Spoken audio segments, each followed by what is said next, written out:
बिस्मिल्लाहिर्रहमानिर्रहीम। अस्सलाम वालेकुम। मैं हूं डॉक्टर यास्मीन मिर्ज़ा और अपने चैनल होम विद यास्मीन पे आपको वेलकम करती हूं। आज की मेरी वीडियो शायरी का पेन से ही मुताल्लिक़ है, क्योंकि लोगों का ये होता है कि ये तकलीफ़ है तो हम मेडिसिन के साथ डाइट किस तरह की लें।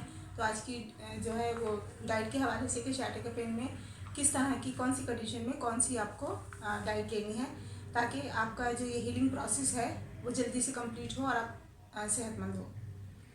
तो उसी हवाले से आज की मेरी वीडियो है, तो वीडियो को ध्यान से देखिएगा और एंड तक देखिएगा। बहुत इंफॉर्मेटिव और बेनिफिशियल वीडियो है ये। इससे काफ़ी मदद मिलेगी आपको इस प्रॉब्लम से निजात पाने के लिए, कि मेडिसिन के साथ आप ऐसी चीज़ें लेंगे जिससे आपकी ये हीलिंग प्रोसेस तेज़ हो, सेहत जो रिकवरी का मसला है वो जल्दी हल हो।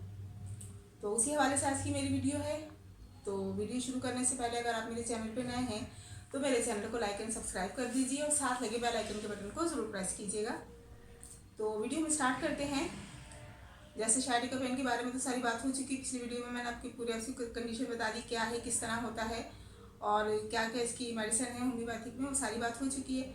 आज जो मैं डाइट के बारे से बात करूँगी, देखिए एक यानी कि इसका जो है प्रोसेस है हीलिंग का, वो जल्दी से सही हो ये चीज़, क्योंकि बहुत पेनफुल होती है। तो जो एक्यूट पेशेंट हैं, यानी कि जिनको ये अभी बिल्कुल हाल ही में रिसेंटली ये हुआ है, तो उनको शुरू में तो ज़ाहिर शदीद दर्द होता है। कंडीशन ऐसी होती है कि वो कोई अपना रूटीन वर्क नहीं कर पाते, तो उनको बेड रेस्ट के लिए कहा जाता है।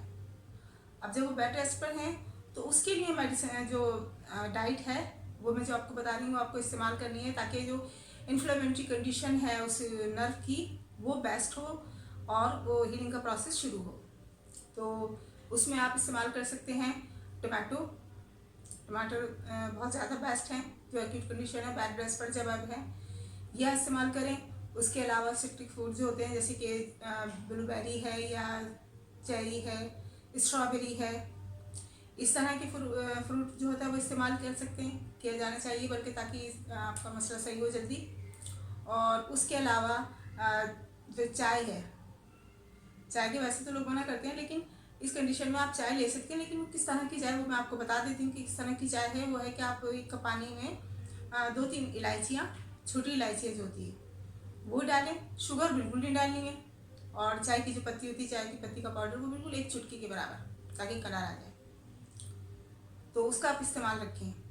पानी का इस्तेमाल कम तो नहीं करें, लेकिन जितनी यानी कि प्यास हो उतना पिए। बहुत से लोग होते हैं कि वो बार बार पीते हैं, उनको इतनी ज़्यादा प्यास लगती है, अगर नहीं भी लग रही तब भी उनकी एक वो हैबिट बन जाती है, वो बार बार पीते हैं पानी। तो उससे थोड़ा अवॉइड करें। उसकी वजह यह है कि जब आप बेड रेस्ट पर होंगे तो सारे वॉशरूम जाना पड़ेगा। जब पानी ज़्यादा पिएंगे तो यूरिन पास होगा ज़्यादा, तो फिर जाने में तकलीफ होगी, क्योंकि उठना ही बैठना मुश्किल होता है, तो बार बार आने जाना जो होता है ये मसला हो जाता है।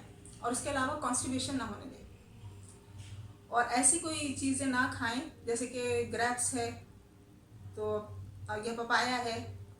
ये जो होता है ये कब्ज़ को एक तरह से तोड़ता है, तो अगर ये ज़्यादा खाई जाएगी, ये चीज़ें इन दिनों में ज़्यादा इस्तेमाल में लाई जाएगी तो लूज मोशन होने का खतरा है, फिर उसमें वही वॉशरूम का मसला हो जाएगा। तो इन चीज़ों से थोड़ा अवॉइड किया जाए। तो ये तो हो गई जो एक्यूट कंडीशन में, जिनको हाल ही में ये मसला हुआ है, sciatica का पेन हुआ हो और वो बेड रेस्ट पर हो। अब उसके बाद जो क्रॉनिक पेशेंट आ जाते हैं, उनके लिए है कि वो अपनी जो ग़िज़ा है उसमें जिन चीज़ों का ख्याल रखेंगे। एक तो ये है कि विटामिन सी लेंगे, जो एंटी इन्फ्लेमेटरी है, सोजिश को ख़त्म करता है जल्दी, ताकि वेन जो होती है अपने पूरे साइज़ पे, वो जो सोजिश की वजह से फूल जाती है या थोड़ा उसका साइज़ मोटी हो जाती है सूजन की वजह से, सोजिश की वजह से, तो उसकी वजह से पेन होता है, तो वो उसको कंट्रोल करेगी। जो सिट्रिक, जैसे मैंने बताया कि जो जिसमें खटास हो जिन चीज़ों में, जैसे लेमन है या किन्नू है, संतरा, इस टाइप के जो है ना फ्रूट्स का इस्तेमाल करें। उसके अलावा चावल बिल्कुल नहीं लेने, ख़ासतौर पे ये जो वैसे चावल होते हैं वाइट वाले पॉलिश हुए हुए, ये वाले चावल का इस्तेमाल ना करें। ब्रेड का इस्तेमाल करें, लेकिन ब्राउन ब्रेड, उसका इस्तेमाल रखें। और इसके अलावा जो हरी सब्जियां हैं, जितनी भी ग्रीन वेजिटेबल्स हैं, यानी पालक है, मेथी है, साग पालक, शिमला मिर्च, इस टाइप की चीज़ें, क्योंकि उनमें विटामिन सी बहुत अच्छी मकदार में होता है। और जो ये विटामिन सी होता है, ये हीलिंग प्रोसेस जो होता है, जो रिकवरी का जो प्रोसेस होता है, उसको ये तेज़ करता है, यानी कि जल्दी वो जो होता है वो तकलीफ जो होती है कम होने में, मेडिसिन के अलावा, कि मेडिसिन तो इस्तेमाल हो ही रही है, तो ये चीज़ जल्दी इसको रिकवर करती है, तो इसका इस्तेमाल करेंगे। उसके अलावा जैसे मैंने चाय का जूस गिर किया तो उसमें शुगर बिल्कुल ही अवॉइड कर दी, यानी कि बंद कर देनी है एक तरह से, क्योंकि जब ये शुगर जाएगी खास तौर पे वाइट शुगर, तो इंसुलिन लेवल जो होता है वो थोड़ा इंक्रीज हो जाता है, तो उसकी वजह से पेन ज़्यादा हो जाता है। तो कोशिश करें, बल्कि ना ही अवॉइड ही करें तो बहुत बेहतर है, ताकि आपको जल्दी सही हो जाए, ठीक हो जाएँ आप। तो शुगर का इस्तेमाल नहीं करना है। और उसके अलावा जैसे मैंने बताया कि ब्राउन ब्रेड और ब्राउन राइस वो इस सिलसिले में बहुत बेस्ट होते हैं, उसका इस्तेमाल कर लें आप। और इसके अलावा एक जो आता है ये हमारा B12, विटामिन B12, ये जो होता है, ये जो हमारी नर्व से सारी नसें होती हैं, चाहे वो शैटिका हो या कोई सी भी हो, शैटिक पेन नर्व हो या कोई और सी हो, तो ये उसको जो होता है इम्प्रूव करता है, यानी कि उसको हील अप होने में, उसको ठीक होने में बहुत जल्दी मदद करता है ये विटामिन B12।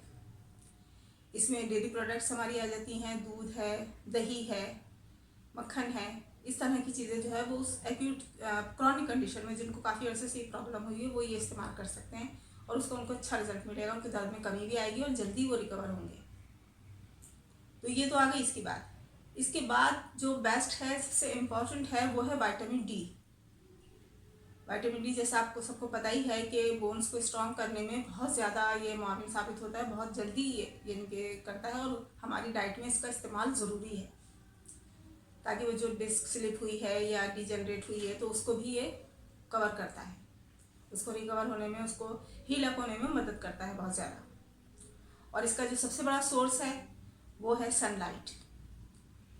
तो कोशिश करें कि ऐसी, अगर आप बेड पर तो खैर वो एक्यूट कंडीशन में होंगे, अगर ये काफ़ी अर्से से है तो वो एक तरह से थोड़ा बहुत अपना काम और रूटीन वर्क कर भी रहे होते हैं, तो कोशिश करें ऐसी घर में अगर हैं या तो ऐसी जगह पर हों जहाँ पे उनको धूप मिल सके, और ख़ास तौर पे बैक पे धूप लगाएं। बहुत बेहतरीन सोर्स है ये विटामिन डी का, जो बोन को स्ट्रॉन्ग कर देगा और आपकी हीलिंग के अमल को तेज़ करेगा।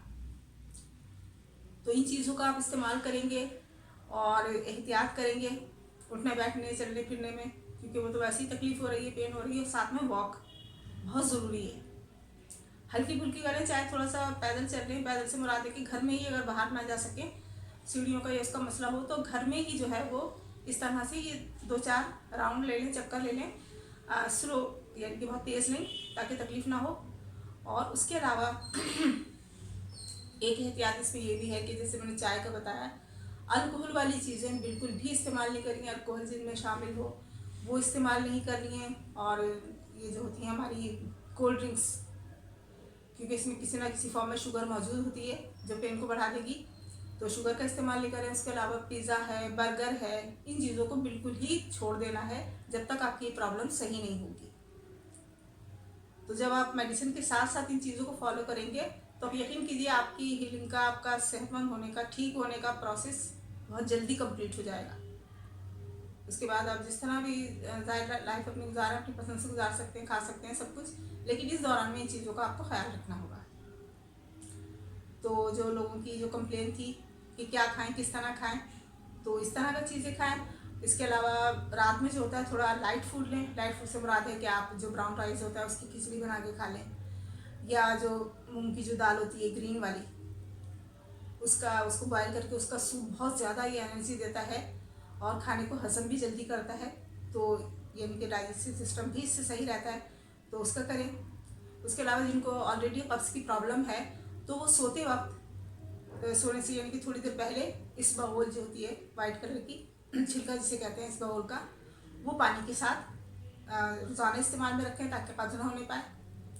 और उसके अलावा एक चीज़ है गोल्ड मिल्क, और वो इस तरह है कि आप रात में सोने से पहले नीम गर्म दूध 1 कप या 1 गिलास जितना भी आप पी सकते हैं, उसमें अगर 1 गिलास है तो उसमें ½ टीस्पून जो हल्दी होती है टर्मरिक, जो एंटी इन्फ्लेमेटरी है, एंटी बैक्टीरियल है, बहुत ज़्यादा हर चीज़ में, ख़ास तौर पे पेन के लिए बहुत ज़बरदस्त है, ये इन्फ्लेमेशन के लिए बहुत ज़बरदस्त है।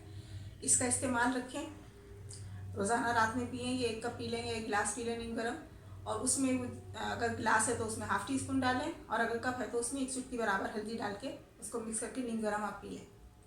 जब ये भी चीज़ें करेंगे तो आप यकीन कीजिए बहुत जल्द जो होगा आपका ये मसला जो होगा वो हल हो जाएगा और आप अपने रूटीन वर्क करने के काबिल हो जाएंगे। तो मेरी वीडियो फ्रेंड पसंद आई होगी, जो इस सिलसिले में परेशान थी कि हम क्या खाएं, किस तरह खाएं, तो इन चीज़ों का आप इस्तेमाल करें। तो नेक्स्ट वीडियो तक के लिए अल्लाह हाफिज़।